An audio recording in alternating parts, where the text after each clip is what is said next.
अवधूत चिंतन श्री गुरुदेव दत्त। प्रत्येक देवतेचे एक विशिष्ट उपासना शास्त्र आहे।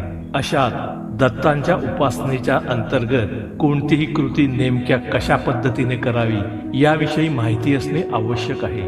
दत्त संप्रदायात पावित्र्य व शुचितेला विशेष महत्त्व आहे। दत्तगुरूंना जाई आणि निशिगंधांची किंवा उपलब्ध कोणतीही सुवासिक फुले ही फुलांचे देठ देवाकडे करून व्हावीत। दत्त हे ब्रह्मा, विष्णू व महेश यांचे एकरूप दैवत असल्याने दत्त महाराजांना बेल, तुळस अर्पण करावी। दत्तगुरूंना चंदन, केवडा, चमेली, जाई आणि अंबर, हिना हे सुगंध असलेली अत्तरे व त्याच सुगंधाची उदबत्ती लावावी। गुरुवारी दत्तगुरूंची पूजा मुख्यत्वे अज्ञान दूर करण्यासाठी, आध्यात्मिक प्रगतीसाठी आणि गुरूंचे आशीर्वाद मिळवण्यासाठी केली जाते। गुरुवार हा अध्यात्मात दत्तगुरूंचा पवित्र दिवस मानला जातो। या दिवशी दत्तात्रयांचे भजन, पूजन भक्तिभावाने केले जाते। या दिवशी उपवास करून हार व सुवासिक फुले दत्तगुरूंना अर्पण करावी।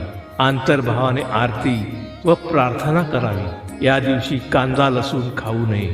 दर गुरुवारी दत्तांच्या तसबिरीला किंवा मूर्तीच्या छातीला व चरणयुगलांना अत्तर लावावे। हिना अगरबत्ती लावावी। शक्यतो एका गुलाबाचे फूल व पेढ्यांचा नैवेद्य दाखवावा। त्रिपुरा रहस्य हा कल्याणकारी ग्रंथ स्वतः विकत घेऊन वाचावा। तो देवाऱ्यात ठेवून त्यावर रोज गंध व फुले वाहावीत। त्यामुळे घरात चिरकाल शांती टिकते। तसेच दर पौर्णिमेला गाईला गोग्रास व कुत्र्याला चतकोर तरी भाकर घालावी। श्री दत्त यंत्र नित्यपूजेत ठेवावे। दत्त भक्ताने गुरुचरित्राच्या किमान 5 ओव्या रोज वाचाव्या व वर्षातून किमान एकदा गुरुचरित्र सप्ताह पारायण करावे। दत्त भक्तांनी विचार व आचार पवित्र ठेवून कायम भक्तियुक्त अंतःकरण ठेवावे। रात्री श्री दत्त वज्र कवच तसेच दत्त स्तोत्रे खड्या स्वरात म्हणून दत्ताची आरती करून मगच उपवास सोडावा।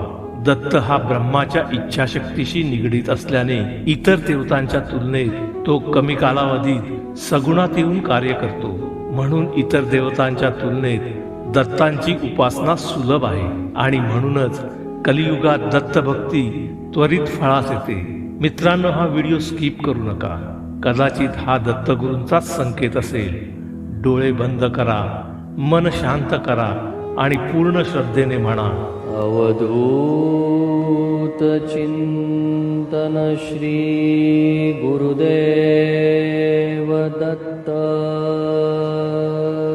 नामस्मरा गुरुदत्तांचे, तुमचे कार्य साधेल। मज प्रचिती आली बहु, तुम्हा देखील येईल। दत्त महाराज भक्तांचे दुःख आपल्या झोळीत घेऊन भक्तांना सुख समृद्धी देतात। दत्त गुरूंच्या झोळीत एक अशी दिव्य शक्ती आहे जी भक्तांना समृद्धी व शांती प्रदान करते। ती दिव्य शक्ती म्हणजे अन्नपूर्णा देवीचे आशीर्वाद। ही झोळी एक साधारण झोळी नसून ती एक असामान्य दिव्य झोळी आहे जी केवळ भक्तांसाठीच खुली आहे। यामध्ये भक्तांसाठी आशीर्वाद, कृपा, प्रेम, करुणा, ज्ञान, दिव्यता, ऐश्वर्य, सुख, शांती, समृद्धी, निरंतर सहाय्य, संरक्षण, मार्गदर्शन, आध्यात्मिक उन्नती आणि शाश्वत मोक्ष आहे। या झोळीत सर्व पापांचा नाश होतो आणि भक्ताला जीवनातील कष्ट आणि अडचणींचा सामना करण्याची ताकद मिळते। दत्तभक्त जेव्हा शुद्ध मनाने आणि एकनिष्ठेने दत्तगुरूंचा आश्रय घेतो तेव्हा त्याला ज्ञान आणि आध्यात्मिक मार्गदर्शन मिळते। दत्तगुरूंची झोळी केवळ भौतिक आशीर्वादांपर्यंतच सीमित नाही, तर ती आध्यात्मिक उन्नतीच्या दिशेनेही मार्गदर्शन करते। दत्तगुरूंच्या झोळीमध्ये एक आंतरिक शांती, योग्य दिशा आणि आशीर्वाद असतात। दत्तगुरूंची झोळी म्हणजे एक असामान्य शक्तीची प्रतिमा आहे जी त्यांच्या कृपेने भक्तांना समृद्ध, सुखी आणि दिव्य जीवन देणारी आहे। विशेषतः घरात सुखशांती आणि अन्नाच्या अभावाच्या संकटातून सुटका होते।